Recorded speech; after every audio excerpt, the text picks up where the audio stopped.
Let's all take some time to talk about the more casual, day-to-day college bullshit, just some of the little things I find particularly annoying. Let's dive in. Now, the first time I heard this term, I was in high school. I was in biology class, disinterested as usual, not giving a fuck, when my teacher told me I had an outstanding assignment. And I thought, holy shit, that's awesome. I don't even remember handing anything in. A week later, again, she's like, Dave, you have an outstanding assignment. And that's when I learned that, oh, outstanding is Educationese for late. You know, that word we already have that means something is overdue. Outstanding used for late. Outstanding means something is special, it stands out, it's worthy of note, not late. No one ever lost any sleep because their girlfriend's period was outstanding. So of course this bullshit second meaning extends into college because teachers just don't have the fucking balls to say, hey, asshole, your project is late. You are behind schedule, so get your shit together. How about Bookstore? Every college campus has a quaint little bookstore, don't they? Where you pick up some light reading, whatever intellectual black holes Amazon's bestseller list shat out this month. But the real books they're talking about are textbooks. Now, the ball on bullshit for textbooks is big enough to ignite nuclear fusion, and we'll get to that eventually. But as far as the bookstore is concerned, this is just another form of tuition. There are certain textbooks that you need to be in a class, but the books aren't included in the cost of the course. So you have to go down to the bookstore and hope they have enough for everyone. Oh yes, just head on down. Everybody likes getting fucked good and hard by the bookstore. Just make sure you wax your asshole before you head down. And while you're there, why not pick up a new hoodie, or t-shirt, or sweatpants? Or how about a thermos? Or lanyard? Or commemorative coin?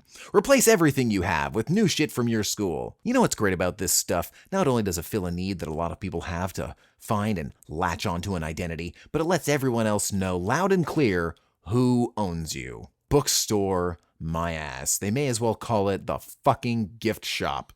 Right this way. Welcome to college. Please, enter through the gift shop. Next up is my personal favorite, PostSecondary. I fucking hate that term. Don't you? Post-secondary. You have primary education, then secondary education, and then post-secondary education. 1, 2, after 2. I think we have a word for that already, don't we? But 3 isn't fancy enough. These pretentious literary dickheads like Latin. Well, Latin has a word for that too. Tertiary. Primary, secondary, tertiary. Oh, but they felt like giving it the next number in sequence would make it sound mandatory, like you've gotta do it. Well, excuse me. I believe we've covered this before. Either all the steps are necessary, or all of them are optional. For me, kindergarten to grade 12 was a total wash anyway. And what about kindergarten? That's optional. Shouldn't we be calling it pre-primary? Zeroth? I think Latin has a term for that one already. A Google Translate tells me that this is Latin for bullshit, and that's about all the research I'm willing to do. Moving on. How about this gem?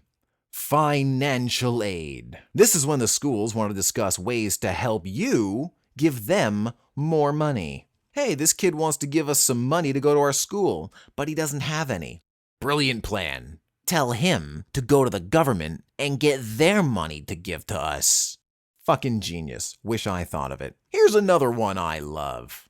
Academic alert. Pardon me, just a little reminder. A gentle nudge, if you will, regarding your scholastic future. Kindly do better or go away. That's right, even though you're paying them, graduating a bunch of give-ups and do-nothings sullies their reputation and could lower applicants in the coming years. Fewer people to give them money. Yes, it all really comes down to money. Sometimes this is called academic probation. It's a little more honest. Lets you know they think of you as a criminal. Just another roundabout term for something that really deserves a direct approach. You are fucking failing. There it is. Accept it. Embrace it. Maybe that'll lit a fire under your ass. Be honest with your students. It's what they're fucking paying you for. Hybrid class. Ooh, hybrid class. Sounds exciting, doesn't it? Sounds technological, advanced, cutting edge. I had a hybrid class once. What does it mean? Well, if you don't know, it means a class where some of it is taught in a classroom and some of it is taught online, on the internet, from home. Are you kidding me? That is not a hybrid. A Prius is a hybrid. A Griffin is a hybrid. Those pizzas with the fucking cocktail wieners for the crust? That's a hybrid. None of us like going to class on a cold winter morning, all right? It's boring, it's uncomfortable, and apparently it's now unnecessary.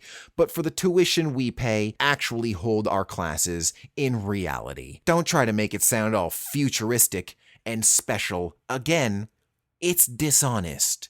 Just teach the fucking class.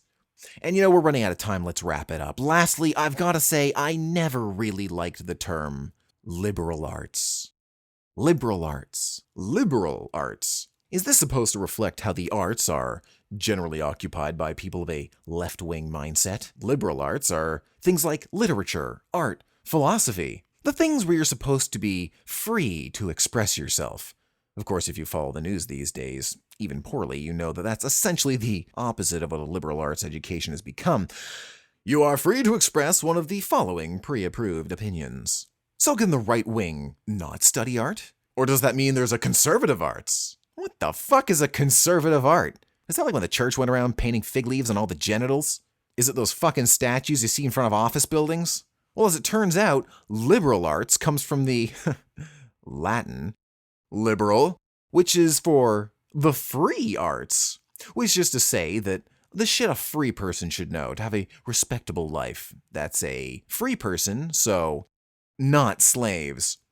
Slaves don't need to worry about shit like art or music or any of that thinky stuff, just the practical things they need to serve their masters efficiently until they die. Now don't worry, I'm not some language policing social justice fuckhead. I do not think we need to abolish the problematic term of liberal arts. It just always struck me as odd. Liberal arts is like half of all the shit you can take in school. Ooh, I'm a liberal arts major.